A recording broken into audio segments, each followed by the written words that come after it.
Hello students, welcome back to T Point Tech. Student, C language की series में आज जो हम पैटर्न डिजाइन करेंगे वो है हमारा पास्कल ट्रायंगल। चलिए देखते हैं पास्कल ट्रायंगल क्या होता है और किस तरह से इसका लॉजिक लिखा जाता है। स्टूडेंट्स, ये आपकी स्क्रीन पर मैंने पास्कल ट्रायंगल का पैटर्न डिजाइन करके रखा है। अब इसे समझते हैं कि ये जो वैल्यूज़ हैं ये कैसे जनरेट होंगी।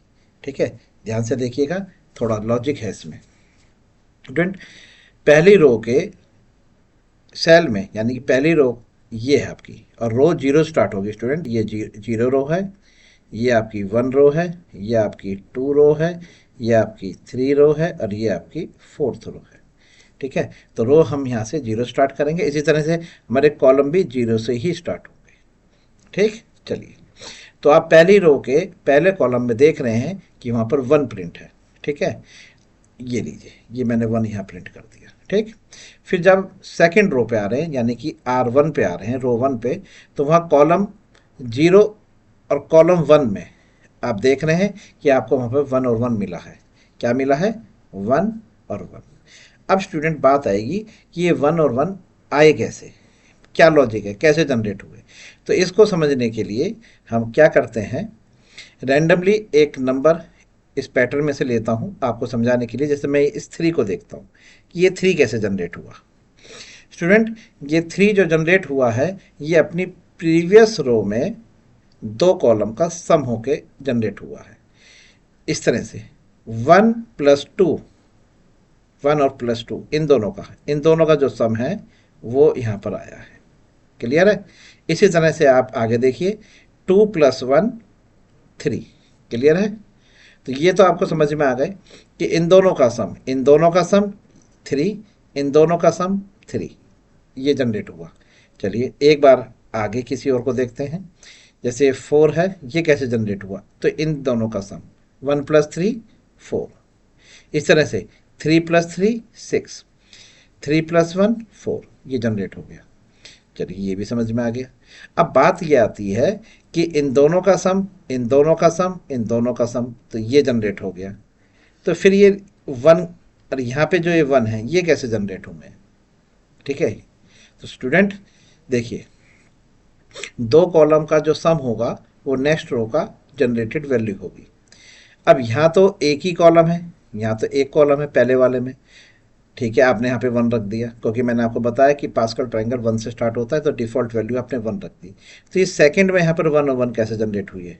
तो देखिए, इस वाले कॉलम में इसके लेफ्ट और राइट में कोई कॉलम है ही नहीं। फर्स्ट कॉलम में, फर्स्ट रो के फर्स्ट कॉलम में लेफ्ट राइट में कुछ है ही नहीं। तो कुछ नहीं है तो यहाँ पर आप जीरो मान लीजिए कि यहाँ भी जीरो है और यहाँ भी जीरो है।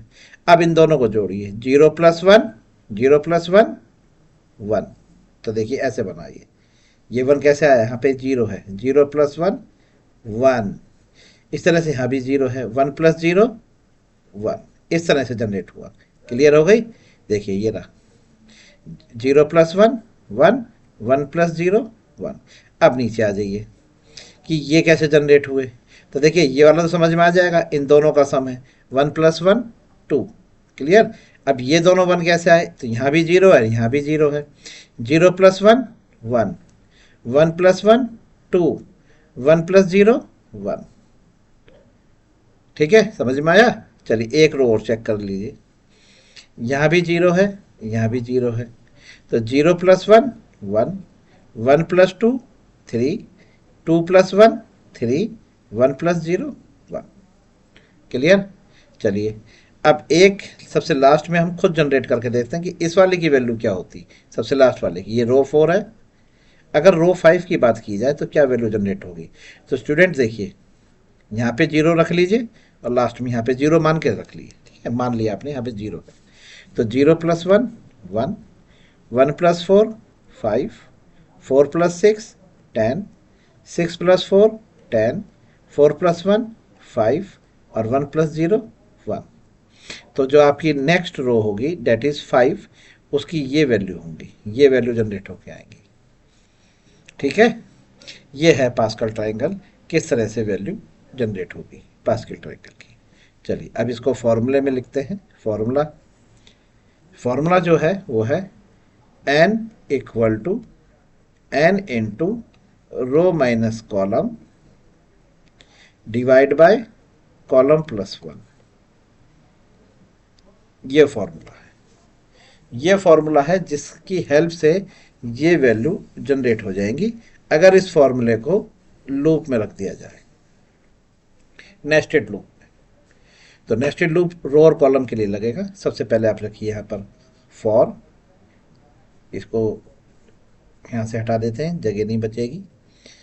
For row equal to zero, अभी मैंने आपको बताया था कि रो जीरो स्टार्ट होगी।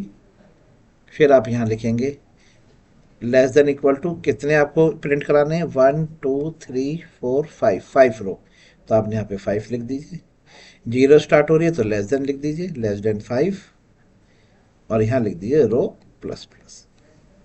चलिए हो गया। अब यहाँ पर ये जो वैल्यू प्रिंट हो रही है ये कोई नंबर ही तो है, तो इसको हम n नंबर मान लेते हैं। तो यहाँ पर इनिशियली हमने n को 1 रख लिया। मैंने बताया था ना कि पास्कल ट्राइंगल में जो सबसे पहला कॉलम होगा उसकी जो डिफ़ॉल्ट वैल्यू है वो 1 होगी, हम उसको 1 लेके चलेंगे। तो हमने ये n है तो यहाँ पर 1 रख लिया। फिर अब कॉलम लगाएंगे, कॉलम, कॉलम भी जीरो स्टार्ट होगा, कॉलम, और column less than equal to row, column plus plus. जैसे जैसे आपकी रो इंक्रीज होती जाएगी कॉलम का साइज भी इंक्रीज होता जाएगा। कहने का मतलब है कि पहली रो में एक कॉलम होगा, तो दूसरी रो में 2 कॉलम होंगे, तीसरी रो में 3 कॉलम होंगे। तो जैसे जैसे रो इंक्रीज होती जाएगी कॉलम का साइज भी इंक्रीज होता जाएगा। इसलिए मैंने कॉलम का जो लूप है उसे आर तक चलाया है, यानी रो तक। अब इसके अंदर आप यहाँ पे प्रिंट कराइए परसेंटाइल डी एन। ठीक है, ये आपने एन प्रिंट करा दिया। अब आप यहां लिखिए formula N equal to N into row minus column divide by column plus 1 लीजिए। ठीक है, बस इतना आपको लिखना है। ये लूप जो है ये कॉलम के लिए है। अब जैसे ही आपके कॉलम फिल होंगे आप नेक्स्ट लाइन पे आएंगे, उसके लिए एक न्यू लाइन कैरेक्टर भी प्रिंट करा लीजिए। जैसे ही आप कॉलम कंप्लीट होगा आप नेक्स्ट लाइन पे शिफ्ट हो जाएंगे। तो ये बन के तैयार हो गया आपका लॉजिक। अब इस लॉजिक को चेक करते हैं कि कैसे जनरेट करेगा ये वैल्यू। स्टूडेंट, रो जीरो के लिए सबसे पहली बार यहाँ पे कंडीशन चेक होगी कि क्या रो की वैल्यू जीरो है। जीरो इज लेस देन 5, क्या जीरो लेस देन 5 है, कंडीशन ट्रू है। आप अंदर आएंगे, सबसे पहले आपने n को इनिशलाइज किया, n की वैल्यू 1 हो जाएगी। अब आप कॉलम के अंदर चलेंगे, अब ये कॉलम के अंदर आ गए। ठीक है, चलिए अब जैसे ही कॉलम के अंदर आएंगे तो कॉलम जो है वो जीरो स्टार्ट हो रहा है, और वो यहाँ चेक करेगा कि क्या column is less than equal to row. अब रो की वैल्यू फर्स्ट टाइम जीरो है, देखिए रो यहाँ से लेगा, ये एरो लगा के मैंने आपको दिखा दिया। तो रो की वैल्यू यहाँ से ये जीरो लेगा। तो कॉलम भी जीरो है और रो भी जीरो है, तो ये दोनों इक्वल हैं। और कंडीशन भी ये लिखी है, तो लेस देन होना चाहिए, या तो लेस देन होना चाहिए या इक्वल टू रो होनी चाहिए। तो लेस देन तो नहीं है, इक्वल टू रो है, कंडीशन ट्रू है। अंदर आ जाइए। अंदर आते ही आपने सबसे पहले प्रिंट एफ कराया एन। तो एन की वैल्यू क्या है, अभी अभी आप यहाँ देखिए एन को हमने क्या दिया है, 1। तो एन की वैल्यू आपकी 1 है, तो यहाँ पर ये 1 प्रिंट हो गया। देखिए ये 1 प्रिंट हो गया। ठीक है, चलिए अब आप इसको प्रिंट कराने के बाद इस फॉर्मूले पे आइए। ठीक, लूप एक बार चलेगा, ध्यान रखना। रो जीरो के लिए, रो जीरो में केवल एक ही कॉलम है स्टूडेंट, यहाँ लिख देता हूँ मैं कॉलम जीरो। और रो 1 के लिए 2 कॉलम है, कॉलम जीरो और कॉलम 1। ठीक, तो कॉलम जीरो के लिए, रो जीरो और कॉलम जीरो के लिए इस एन वाले फॉर्मूले को एग्जीक्यूट करिए। तो यहाँ पर n की वैल्यू क्या रखेंगे हम, 1। रो की वैल्यू क्या है फर्स्ट टाइम, 0, और कॉलम की वैल्यू भी क्या है, 0। रो कॉलम यहाँ पे 0, सब जगह मैंने रो और कॉलम की वैल्यू फीड कर ली है। ठीक, ये थोड़ा सा छोटा कर लेते हैं, लीजिए। तो 0 माइनस 0, और यहाँ लिखिए 0 प्लस 1, 1। तो अगर हम 0 को डिवाइड करेंगे क्या बन के आया, 0 डिवाइड बाय 1, तो यहाँ पे क्या जनरेट होके आएगा, जीरो। अब आप जीरो की मल्टीप्लाई करेंगे, अगर यहाँ पर जीरो मतलब इतने हिस्से से, ये जो इतना हिस्सा है ये हमें क्या जनरेट करके दे रहा है, जीरो। अब जीरो की मल्टीप्लाई अगर हम वन से करेंगे यानी एन से करेंगे तो क्या आंसर आएगा, जीरो। तो एन की वैल्यू जीरो हो गई। ठीक है, after computing N into row minus column divide by column plus one, N will be zero. ठीक, चलिए अब ये ऊपर जाएगा, यहाँ से ये टर्न लेगा और सी प्लस प्लस होगा। अब सी की वैल्यू वन हो जाएगी, रो जीरो के लिए सी की वैल्यू वन हो गई।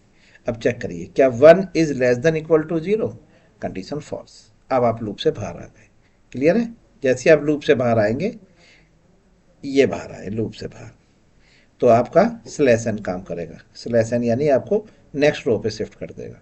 तो आप रो वन पे आ गए, पहले रो जीरो कंप्लीट हो गई है, अब रो वन चलेगी। अब ये यहाँ से लूप को लेके जाएगा रो पे।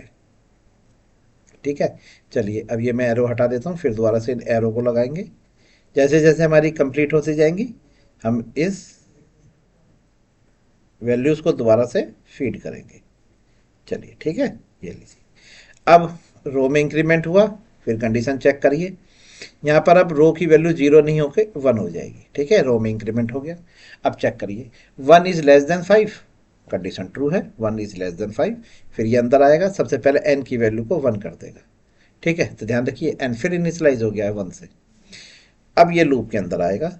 ठीक, लूप में यहाँ पर सी की वैल्यू को जीरो से स्टार्ट करेगा, यानी कि सी को जीरो असाइन करेगा और यहाँ पे कंडीशन चेक करेगा रो के साथ। अब रो की वैल्यू यहाँ पर वन है, वो यहाँ से ली जा रही है। ठीक है, ये वन।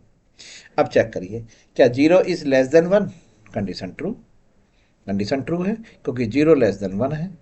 अंदर आइए और प्रिंट कराइए। प्रिंट एन की वैल्यू होगी जो इनिशियली यहाँ से उठाएगा। ठीक है, चलिए तो एन की वैल्यू वन। तो देखिए कॉलम जीरो, देख लीजिए कॉलम जीरो, ये रहा आपके सामने कॉलम जीरो। कॉलम जीरो में वन प्रिंट हो गया, रो वन है। देख लीजिए रो वन है, यहाँ देखिए रो वन है और कॉलम जीरो है। ठीक है, तो रो वन में कॉलम जीरो की वैल्यू वन आ गई। चलिए अब इस फॉर्मूले पे दोबारा आइए। अब रो की वैल्यू रखिए यहाँ पर, रो की वैल्यू क्या है वन और कॉलम की वैल्यू क्या है जीरो। ऐसे यहाँ पर कॉलम जीरो है तो यहाँ पर कॉलम वन, यहाँ पे minus one minus zero one, zero plus one one. अब one divide by one, one divide by one क्या जनरेट होगा one, one divide by one generate होगा वन। अब ये वैल्यू किसको मिलेगी हमें, एन को। एन के साथ मल्टीप्लाई हो जाएगा, एन की वैल्यू भी वन है, यहाँ पर एन की वैल्यू भी वन है और यहाँ पर मल्टीप्लाई करा गया है one minus zero one divide by zero plus one one. तो one divide by one one, तो यहाँ से जनरेट होके आया वन, तो वन इंटू वन, तो एन की वैल्यू फाइनली वन आ गई। ठीक है, चलिए अब ये लूप यहाँ से वापस टर्न करेगा और यहाँ से वापस सी प्लस प्लस पे जाएगा। अब सी प्लस प्लस होने के बाद आपकी कॉलम की वैल्यू वन हो जाएगी। अब यहाँ पर वन से चेक होगा, one is less than equal to one, बिल्कुल सही, रो भी वन है और कॉलम भी वन है, यानी कि वैल्यू आपकी सही है, रो और कॉलम की ट्रू हो गई। अंदर आएगा एन की वैल्यू प्रिंट कराएगा। अब एन की वैल्यू वो ये वाली उठाएगा जो यहाँ पर कंप्यूट होके आई थी, यहाँ से वन आई थी तो यहाँ पे वन प्रिंट हो जाएगा। ये वन प्रिंट हो गया, देखिए ये एन प्रिंट हो रहा है, यहाँ लिख देता हूँ ये भी एन प्रिंट हो रहा है। ठीक, फिर ये ऊपर जाएगा। अब सी की वैल्यू टू हो जाएगी। अब यहाँ पे टू रख लीजिए column, two is less than equal to one, condition false. अब आप लूप से बाहर आ गए और जैसे ही लूप से बाहर आएंगे तो आप इस वाले प्रिंट एफ पे आएंगे, इस वाले प्रिंट एफ से आप ऊपर चले गए। अब रो में इंक्रीमेंट हुआ तो रो की वैल्यू अब यहाँ से टू हो जाएगी। अब टू के लिए चेक करेंगे, ये एरो हटा लेते हैं, दोबारा लगाएंगे एरो, ये सारी वैल्यू हटा लीजिए यहाँ से।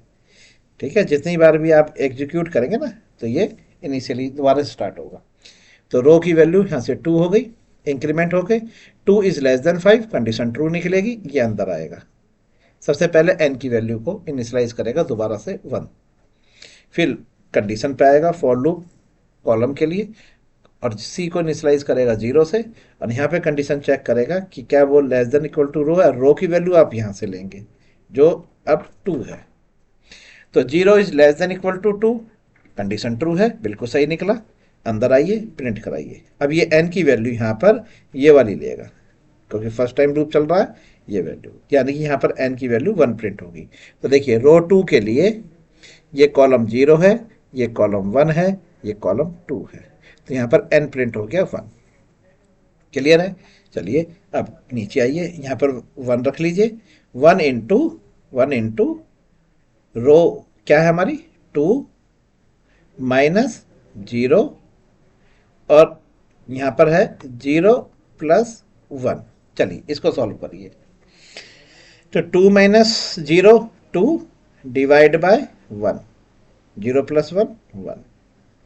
तो अगर हम 2 को डिवाइड करेंगे 1 से तो क्या आएगा? तो 2 डिवाइड बाय 1 इज 2।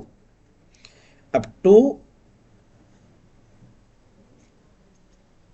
यहाँ से जनरेट होके आएगा और इससे 1 की मल्टीप्लाई करिए, n की वैल्यू 1 है, 2 1 जा 2, तो n की वैल्यू अब 2 हो गई। क्लियर है? चलिए तो फाइनल इसे हटा दीजिए। अब n की वैल्यू जनरेट होके आ गई है हमारे पास 2। अब फिर दोबारा से लूप ऊपर ले जाइए, अब चेक करिए कॉलम प्लस प्लस। अब कॉलम की वैल्यू क्या आ जाएगी 1, पहले 0 थी अब 1 आ गई। अब n की वैल्यू प्रिंट करिए, तो n की वैल्यू ये वाली उठाएगा, क्योंकि अभी आप लूप के अंदर ही हैं कॉलम के अंदर, तो यहाँ प्रिंट हो गया 2।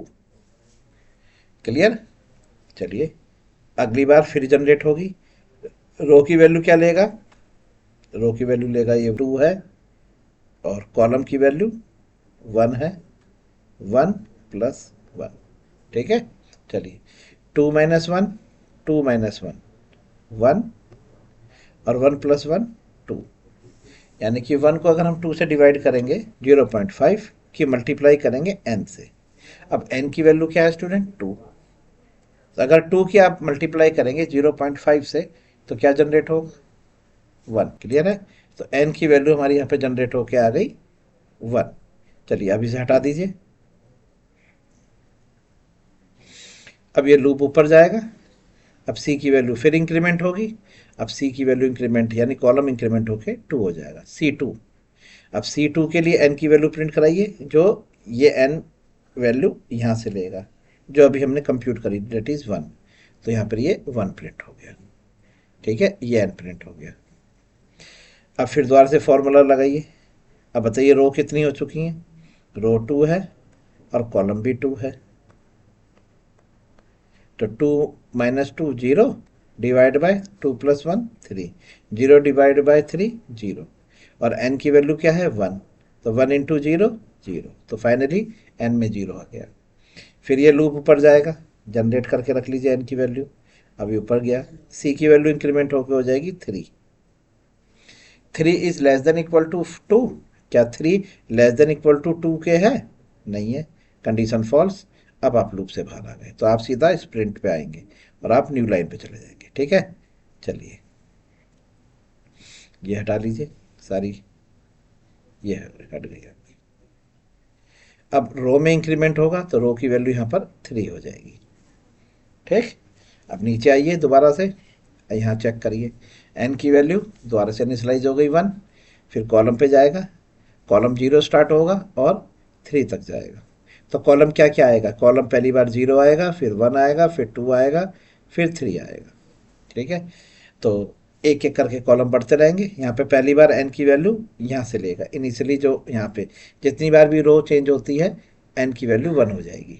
तो n की वैल्यू 1 यहाँ पे प्रिंट होगी, यहाँ पे प्रिंट होगी। तो यहाँ पर रो 3 के लिए कॉलम 0, कॉलम 1, कॉलम 2 और कॉलम 3, ये n प्रिंट हो गया।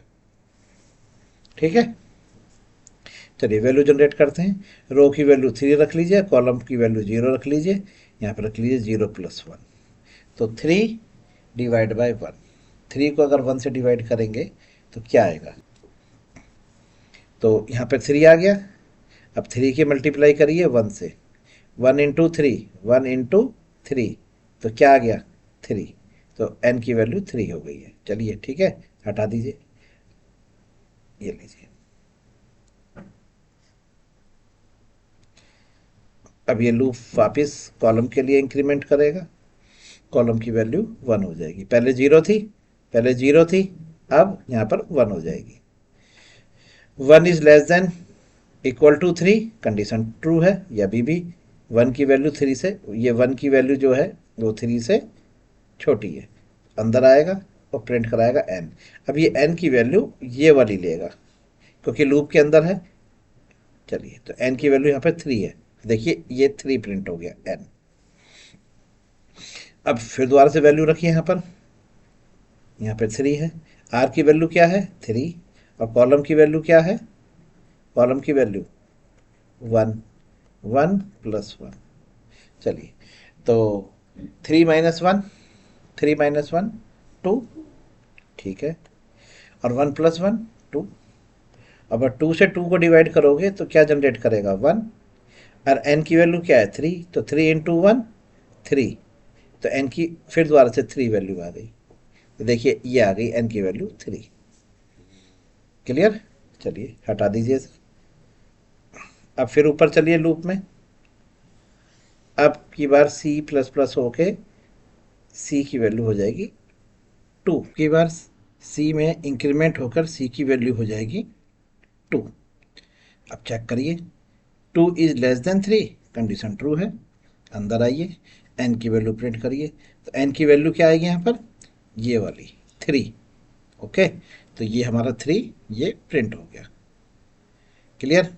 चलिए अब आगे कैलकुलेट करते हैं। अब रो है हमारा 3 और कॉलम है हमारा 2, कॉलम 2 प्लस 1, तो 3 - 2 1, और 2 + 1 3।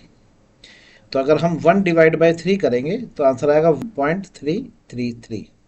ठीक है, 0.33 की अगर मैं मल्टीप्लाई करूं यहाँ पर 3 से, 3 × 0.333, तो जनरेट होके आएगा 1। क्या जनरेट होके आएगा 1, 1 जनरेट होगा। 3 × 3.33 इससे मल्टीप्लाई होगी, 1/3 आएगा 3.333 इंटू 3, तो आंसर आएगा 1। ठीक, चलिए हटा दीजिए, अब आंसर हमारे पास जनरेट होकर 1 आ चुका है। फिर ऊपर चलिए, लूप में इंक्रीमेंट होगा, लूप की वैल्यू हो जाएगी 3। चेक करिए, 3 is less than equal to 3, condition true है, अंदर आइए, अंदर आ गए, क्या प्रिंट होगा n, n की वैल्यू क्या है 1, तो यहाँ पर ये 1 प्रिंट हो गया। क्लियर? चलिए, अब यहाँ पे रो 3, कॉलम भी 3, 3 + 1, तो 3 - 3 0, 0/4, तो 0/4 आएगा 0, n की वैल्यू है 1, तो 1 इंटू 0, तो n की वैल्यू 0 हो जाएगी। ठीक है, चलिए इसे हटा दीजिए। फिर ऊपर चलिए, C++, C की वैल्यू हो जाएगी 4, 4 इज ग्रेटर देन या इक्वल टू 3, कंडीशन फॉल्स, ना लेस देन है ना इक्वल टू है, कंडीशन फॉल। अब सीधा इस प्रिंट एफ पे आएंगे, ऊपर चले जाएंगे, रो की वैल्यू इंक्रीमेंट होकर 4 हो जाएगी। ठीक है, इस तरह से ये लूप आपका एग्जीक्यूट करेगा। ठीक है, चलिए अब इसका एक प्रैक्टिकल करके देखते हैं सी लैंग्वेज में कि इसको कैसे डिज़ाइन किया जाएगा। चलिए,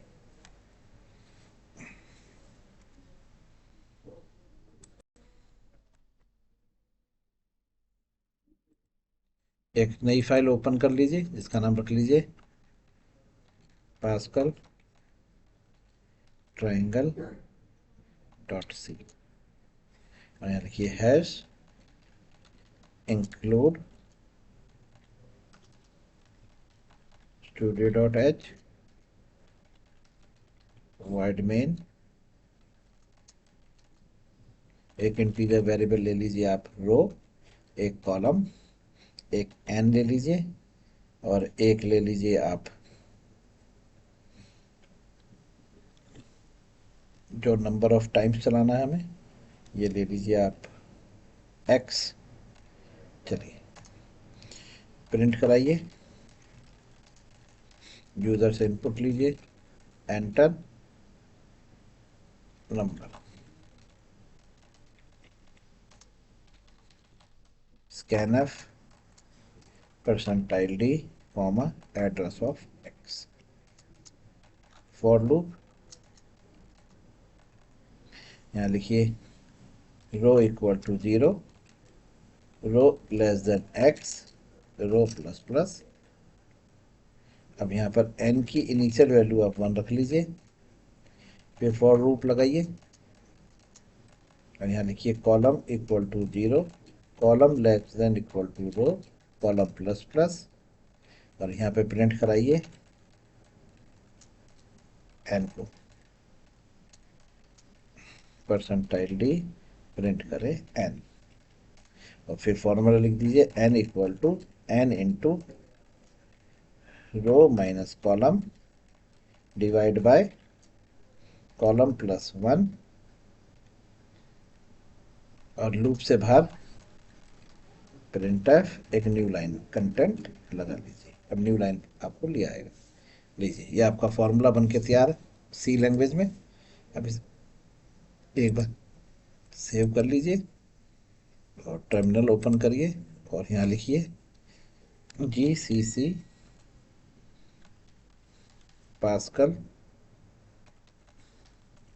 ट्राइंगल डॉट सी कंपाइल हो गया। अब लिखिए डॉट ए डॉट EXE 5 आप लिखिए। लीजिए देखिए आ गया 1 1 1 1 2 1 1 3 3 1 1 4 6 4 1। क्लियर है? ये ट्रायंगल हो गया। अब अगर इसको ट्रायंगल की शेप में देना है आपको, तो आपको इसमें एक स्पेस का लूप और एक्स्ट्रा लगाना पड़ेगा, वो यहाँ लगा लीजिए फॉर स्पेस। तो एक वेरिएबल और डिक्लेयर कर लीजिए S for space, for loop, यहाँ पे लिखिए S equal to 1, S less than equal to 5 minus row, क्योंकि जिस तरह से आपकी रो इंक्रीज होती जाएगी, जैसे जैसे रो आपकी बढ़ती जाएगी, ठीक है, स्पेस कम होते जाएंगे। ठीक, प्रिंट एफ और इसमें स्पेस दे दीजिए। चलिए सेव करिए और यहाँ पर टर्मिनल पे लाइए, ये देखिए 5। ठीक है, तो एक स्पेस शायद हमने यहाँ पे एक्स्ट्रा दे दिया है। एक, अच्छा देखिए यहाँ पे मैंने स्पेस दे रखा है, इसलिए एक स्पेस यहाँ से कम कर दीजिए। प्रोग्राम सही है स्टूडेंट, सिर्फ स्पेस जो है अरे यहाँ पर एक्स्ट्रा हो गया था, तो बस आपने उसको ही क्लियर कर दिया स्पेस को। आप देखिए दोबारा से, एंटर नंबर 5, ये देखिए 1 1 1 1 2 1 1 3 3 1 1 4 6 4 1। दोबारा रन करते हैं, अब की बार आपने डाला 6। लीजिए 1 5 10 10 5 1। लीजिए ये आपका प्रिंट हो रहा है पास्कल ट्रायंगल। ठीक है स्टूडेंट्स, इस वीडियो को दोबारा एक बार रिवर्स करके चेक करिए, ठीक है, और खुद एक बार ट्राई करिए। बहुत ही इंपॉर्टेंट ट्रायंगल है pascal triangle. Thank you very much.